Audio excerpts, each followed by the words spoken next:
Tig Paminaw, ano natin kung oras sa pagpanakuban sa tuntulo mo ng TVN.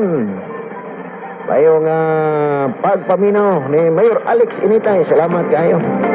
Ang board member, Dr. Joanna Camalit Initay. Salamat sa iyong pagtubay. Sangat sa party speaker, salamat kay Jerry Gilbert Salot.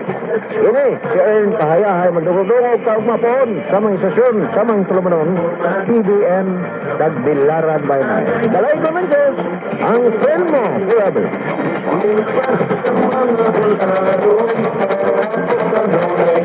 Ladies and gentlemen, we now conclude another day of broadcasting activities. You have been listening to DYRD-AM, a commercial broadcast station, a sister enterprise of the Bohol Chronicle, owned and operated by Chronicle Broadcasting Corporation, as authorized by the National Telecommunications Commission, Department of Transportation and Communications. DYRD-AM operates daily from 5 o'clock in the morning to 11 o'clock in the evening on 1161 kHz on the AM band, with a power of 5,000 watts.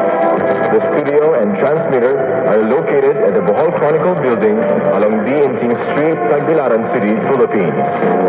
DYRD-AM is operated and maintained by the following personnel, duly licensed by the National Telecommunications Commission: Phil Abandula, Jerry Cajes, Nestor Maglajos, Alex Igan, Gualberto Tulo, all first-class radio telephone operator.